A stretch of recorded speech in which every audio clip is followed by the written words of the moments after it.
Akashvani presents Morning News.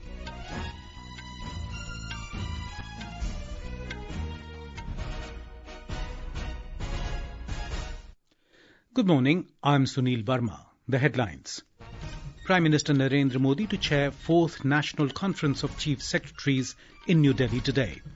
Lok Sabha to resume special discussion on glorious journey of 75 years of the Constitution of India. Prime Minister to respond to the debate today. External Affairs Minister Dr. S. Jaishankar and Portugal's Foreign Minister Paulo Rangel hold talks in New Delhi on strengthening bilateral ties and global cooperation. South Korean lawmakers to vote on second impeachment motion in Parliament today against President Yoon Suk Yeol over his brief attempt to impose martial law. The third cricket test match of Border-Gavaskar Trophy between Australia and India begins at the Gabba. And in hockey, India to take on Japan in semi-final of the Women's Junior Asia Cup at Muscat in Oman today. Prime Minister Narendra Modi will chair the 4th National Conference of Chief Secretaries in New Delhi today. The conference aims to further strengthen the partnership between the centre and state governments with a focus on enhancing cooperative federalism and ensuring better coordination to achieve faster growth and development. Our correspondent reports that chief secretaries, senior officials of all states and union territories and domain experts, among others, will be present at the conference. The Conference of Chief Secretaries has been a key initiative driven by the Prime Minister Modi's vision of fostering stronger collaboration between the centre and the states. The 4th National Conference is focused on the theme promoting entrepreneurship, employment and skilling, leveraging the demographic dividend, covering best practices and strategies for states and union territories to follow. Under this theme, special emphasis will be given on 6 areas: manufacturing, services, rural non-farm, urban, renewable energy and circular economy. During the conference, 4 special sessions will also be held on the frontier technology for Viksit Bharat, developing cities as economic growth hubs, economic reforms in states for investment and capacity building through Mission Karmyogi. With Dipendra Kumar, Sumit Saha, Akashvani News, New Delhi. The Lok Sabha will today resume the special discussion on the glorious journey of 75 years of the Constitution of India. Prime Minister Narendra Modi is scheduled to respond to the debate in the lower house today. Yesterday, the Lok Sabha began a 2-day debate on the Constitution. Opening the discussion, Defence Minister Rajnath Singh stated that the Indian Constitution paved the way for nation building by addressing all aspects of social, economic, political and cultural life. In a veiled attack on Congress, Mr. Singh said that in recent years, attempts have been made to portray the Constitution as the contribution of a particular party. Participating in the discussion, Priyanka Gandhi Vadra of Congress stated that the Constitution is the protective armour that keeps citizens safe.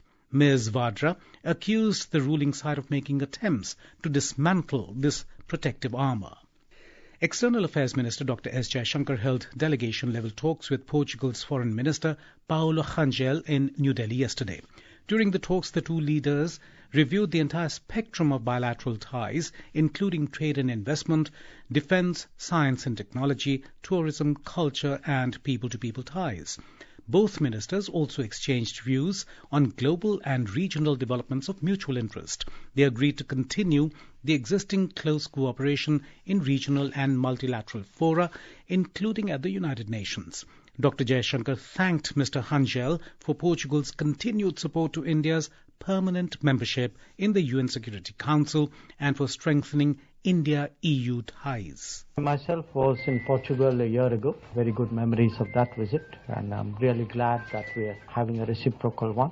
I think there are, of course, we have very good bilateral ties, but there are a number of, regional and global issues where our exchange would be mutually useful. So once again, a very, very warm welcome. During the visit, Foreign Minister Rangel also met with Commerce and Industry Minister Piyush Goyal. Portugal's Foreign Minister Rangel arrived in New Delhi on Thursday on a 4-day visit to India. Sri Lanka President Anura Kumara Dissanayake will be on a 3-day visit to India starting tomorrow. Briefing the media yesterday, External Affairs Ministry spokesperson Randhir Jaiswal said this would be Mr. Dissanayake's first visit since his election as the President of Sri Lanka. He also mentioned that during his 3-day visit, Mr. Dissanayaka will meet President Draupadi Murmu and hold discussions with Prime Minister Narendra Modi on bilateral, regional and international issues of mutual interest. Regarding repatriation efforts for Indians in West Asia, MEA spokesperson Randhir Jaiswal said, 77 Indians who wished to return to India have been evacuated from Syria. So far, 77 Indians have been evacuated. These were those who wanted to return. All these 77 people, they were evacuated through Lebanon, where our embassy in Lebanon and our embassy in Syria coordinated very closely. We brought them by road. Thereafter, the Indian embassy in Lebanon facilitated their immigration. Education Minister Dharmendra Pradhan has said the government is committed to bringing transformative shift from women's development to women-led development. Mr. Pradhan was addressing the gathering after inaugurating a one-day workshop on women leaders shaping academic excellence for Viksit Bharat at 2047 in New Delhi yesterday. The minister highlighted how the workshop emphasizes the empowerment of women at every level of education, aligning with the vision of National Education Policy 2020. जो new world आ रही है उसमें knowledge based economy में भारत में stem education में महिलाओं की participation बढ़ रही है. ये बहुत ही एक सिल्वर लाइन है. ये आने वाले दिनों में और बढ़ेगी. I think more than 60% are women researcher. ये मेरा अनुभव हो रहा है. सीबीएसई स्कूल्स में, गवर्नमेंट स्कूल में वुमेन पार्टिसिपेशन ज्यादा है, गर्ल्स स्टूडेंट्स ज्यादा है.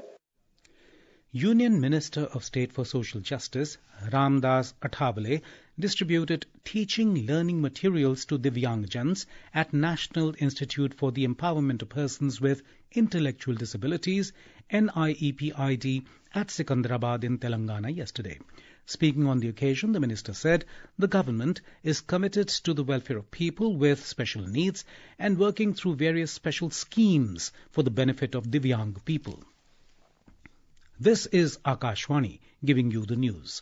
For quick news updates round the clock, follow us on our X handle at AIR News Alerts. And for details of stories and more, log on to our website www.newsonair.gov.in and download News on AIR app. South Korean lawmakers will vote in Parliament today on the second impeachment motion against President Yoon Suk Yeol following his brief attempt to impose martial law. The voting will take place around 12:30 p.m. Indian Standard Time. The motion will require the support from 200 of the National Assembly's 300 members to pass, and only then the matter will proceed to the Constitutional Court. For impeachment motion to pass, opposition lawmakers must convince 8 parliamentarians from Mr. Yoon's Conservative People Power Party, PPP, to defect. Yesterday, 7 ruling party lawmakers had pledged to support impeachment.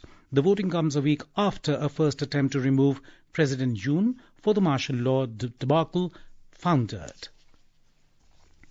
In Sudan, at least 45 civilians were killed and 28 others injured in artillery shelling by the paramilitary Rapid Support Forces, RSF, on the capital city of North Darfur State, El Fasher. Sudanese army yesterday said that the shelling targeted residential neighborhoods in the southern sector of Al Fasher, the Zamzam displacement camp south of the city, and the Abu Shauk camp to the north. The Indian Army is going to get 456 new military officers today, with a passing out parade scheduled at the Indian Military Academy, IMA, at Dehradun in Uttarakhand. As these cadets march through the final step, they will officially become an integral part of the Indian Army.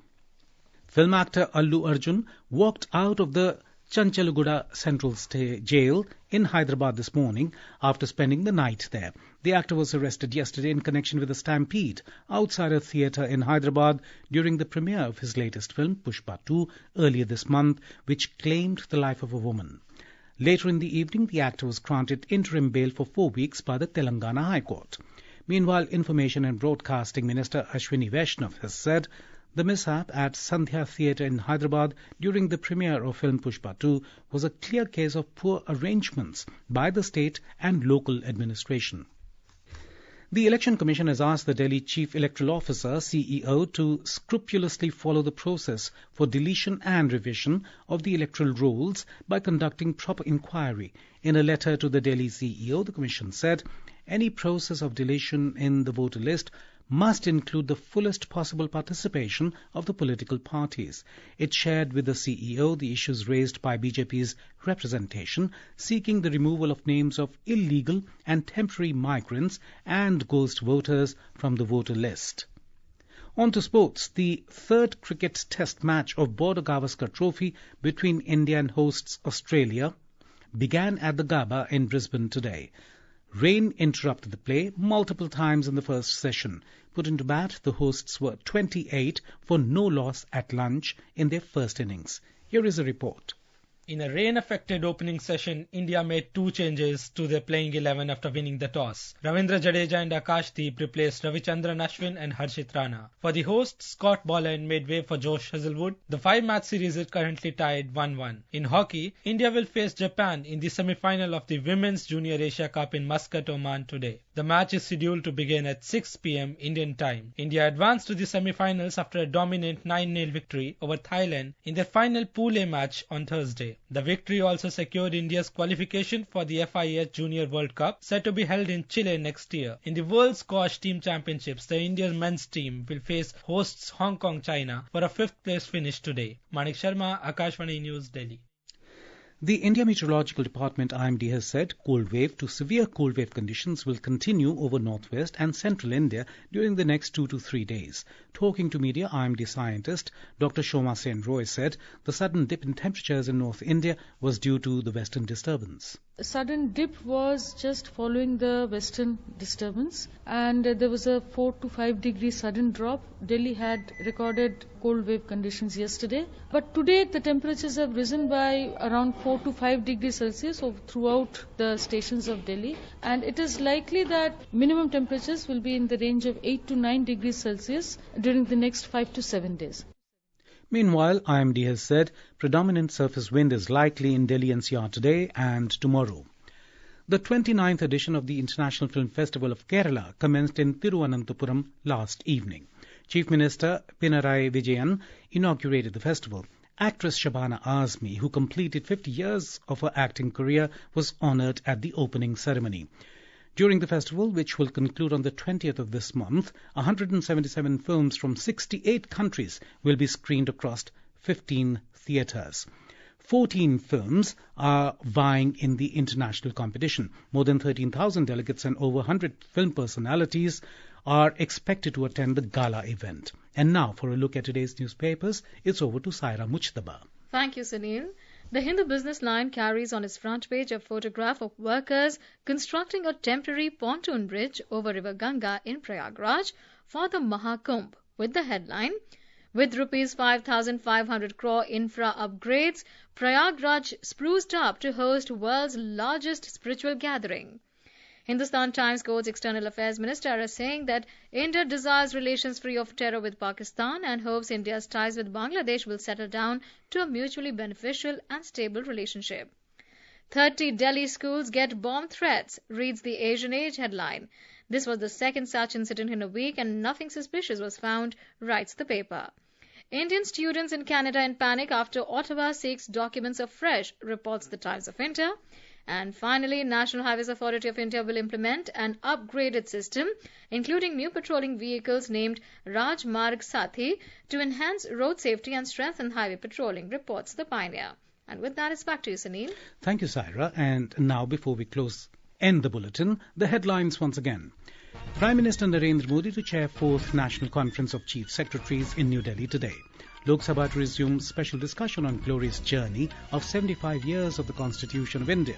Prime Minister to respond to the debate today. External Affairs Minister Dr. S. Jaishankar and Portugal's Foreign Minister Paulo Rangel hold talks in New Delhi on strengthening bilateral ties and global cooperation.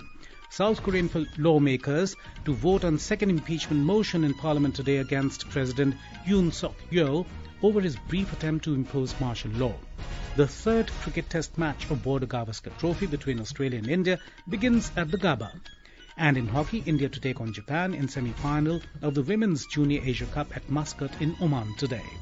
And with that, we end the morning news. Have a nice day.